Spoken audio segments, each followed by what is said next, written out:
안녕하세요. 2026년 6월 11일 목요일 교과 나눔 시간에 오신 여러분들을 진심으로 환영합니다. 이번 주는 2026년 제2기 하나님과 함께 자라가는 삶에서 제11과 실현입니다. 오늘은 초기문집 79페이지에 나오는 그리스도를 만나는 환상 부분을 통해 절망 가운데 빠진 영혼이 예수님을 바라봄으로 어떻게 희망과 믿음이 생기는지에 대해서 살펴보도록 하겠습니다. 기도드리고 오늘 교과 내용을 살펴보겠습니다. 기도하겠습니다. 하늘에 계신 저희들의 아버지, 절망 가운데 바라볼 수 있는 예수님이 계심을 인하여 감사합니다. 오늘도 저희들 예수님을 바라봅니다. 우리에게 희망과 갈 길을, 방향을 제시해 주신 그 예수님을 놓치지 않고 날마다 바라보는 하루 되게 하여 주시옵소서. 거룩하신 예수님의 이름으로 기도드렸습니다. 아멘. 오늘 교과의 제목은 예수님을 보다입니다. 우리가 그리스도인으로 살아가다 보면은 하나님이 전혀 보이지 않는 순간이 있습니다. 기도를 해도 응답이 없는 것 같고, 예배를 드려도 감동이 없고, 성경의 눈에 들어오지 않을 때가 있습니다.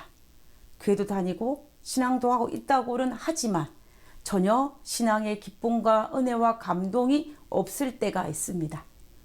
우리가 요한계시록을 연구하다 보면요, 라오디게아 교인들처럼 뜨뜻미지근한 상태로 하나님과 1대1 관계 없이 그런 상태로 살아갈 때가 있다는 것입니다.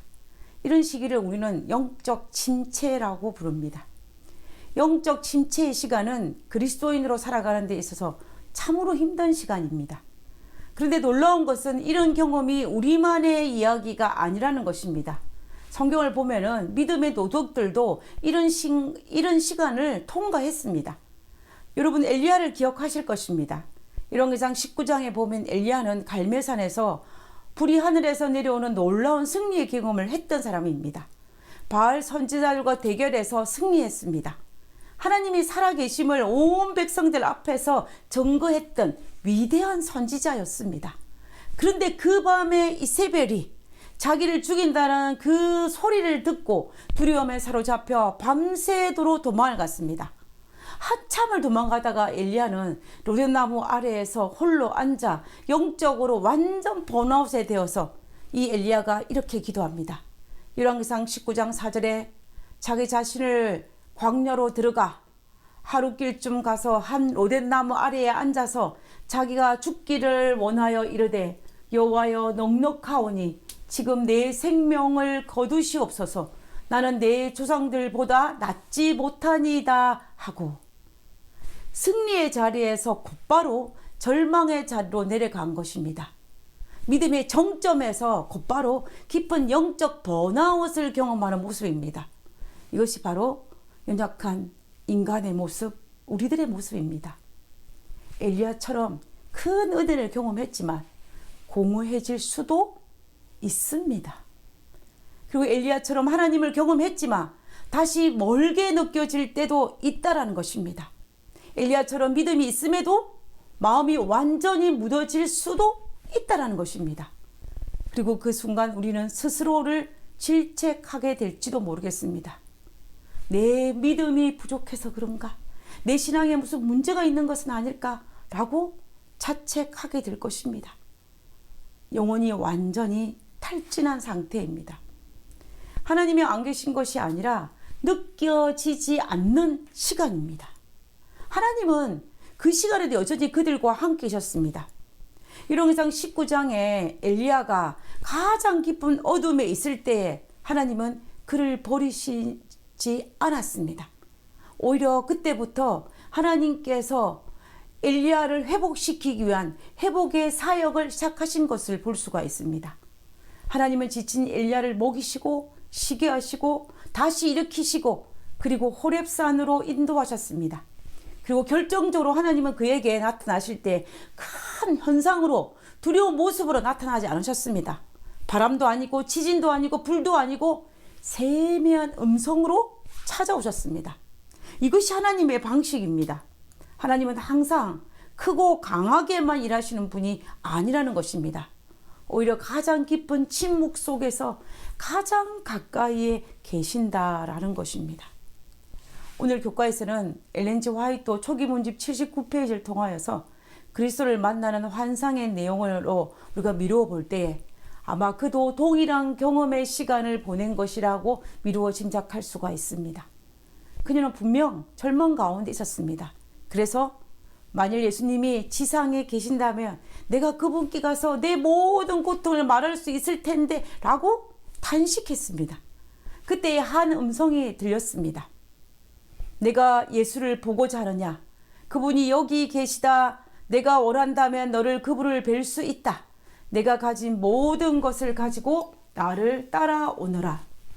이 소리를 듣고 나는 이 말씀을 듣고 너무나 기뻐서 나의 얼마 안 되는 모든 소유물과 모든 장식구들을 챙겨 들고 나의 인도자를 따라갔다.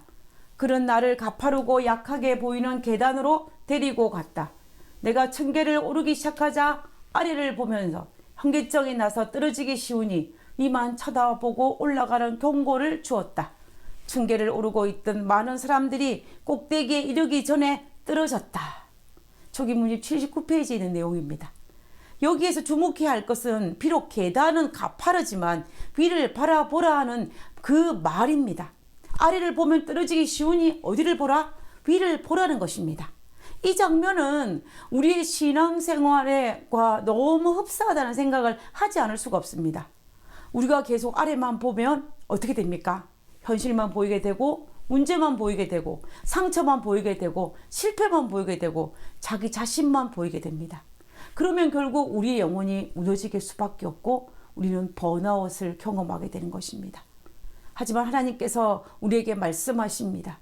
위를 바라보라. 로마서 8장 18절은 이렇게 말합니다.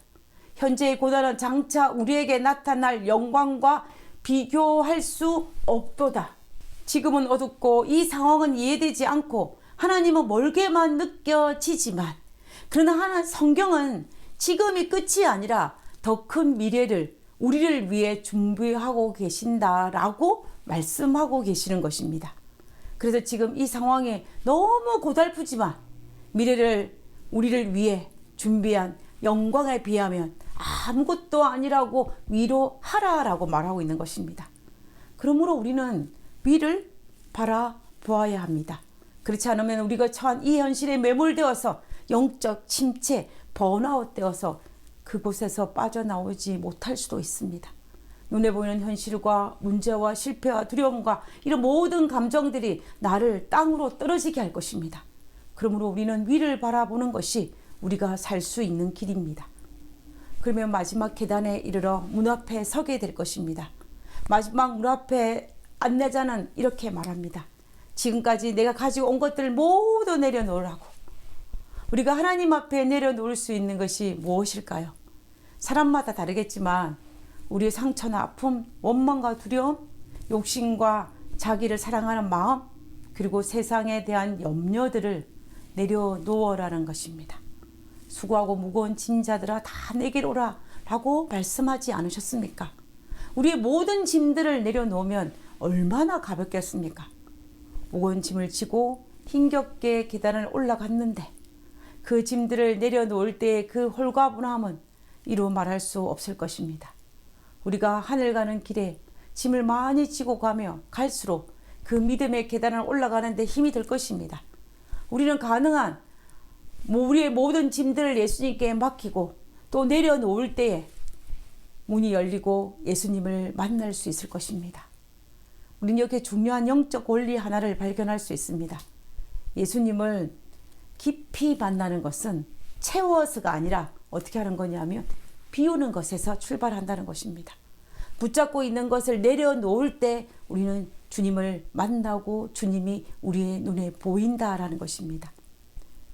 나는 예수님 앞에 서게 되었다. 그 아름다운 용모를 하신 분을 못 알아볼 리 없었다. 그토록 자비롭고 위험 있는 찬란한 모습을 어느 누구에게도 도저히 찾아볼 수 없는 모습이었다. 그분이 나를 보는 순간 나는 즉시 그분이 내 생애의 모든 처지와 내 속의 모든 생각들과 감정을 익히 알고 계신다라는 것을 알 수 있었다. 나는 그분을 감찰하시는 눈길을 감당할 수가 없을 것 같아 그분의 시선을 피하려 했지만 그분은 미소를 지으시면서 가까이 오시더니 손을 내 머리에 얹으시고 두려워 말라라고 말씀하셨다. 그분의 부드러운 음성은 내 마음이 전에 결코 경험한 적이 없는 기쁨으로 불러일으켰다. 모든 것을 아시는 하나님께서 두려워 말라는 그 한마디가 얼마나 위로가 되었겠습니까? 얼마나 번아웃된 영혼이 살아날 수가 있었겠습니까? 사랑하는 믿음의 성도 여러분, 영적 진체의 가장 우선 점은 하나님이 나를 떠나셨다라는 그 느낌입니다. 그러나 그 느낌은 진실이 아닙니다. 로마서 8장 28절은 이렇게 말하고 있습니다. 하나님을 사랑하는 자들에게는 모든 것이 합력하여 선을 이루느니라. 모든 것 안에는 실패도 눈물도 우리의 낙담과 우리 모든 영적 침체까지 다 포함이 됩니다.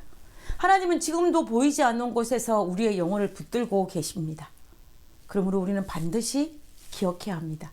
우리가 하나님을 느끼지 못하는 그 순간에도 하나님은 여전히 우리를 붙들고 계신다라는 것을 말입니다. 우리는 지금 하나님을 희미하게 봅니다. 그러나 언젠가는 우리는 주님의 얼굴과 얼굴을 맞대고 보게 될 것입니다. 초기 문집의 이 장면처럼 우리도 언젠가는 예수님의 얼굴을 보게 될 것입니다. 그날까지 해야 할 일은 단 하나입니다. 포기하지 않는 것입니다. 아래를 바라보지 않고 위를 바라보면서 한 걸음씩 한 걸음씩 올라가는 것입니다. 현실이 아니라 주님을 바라보고 영적 어둠 속에서 믿음을 놓지 않는 것입니다. 언젠가 주님의 얼굴을 뵙는 그날까지 우리는 예수님을 꼭 붙드는 우리 모두가 되었으면 정말 좋겠습니다.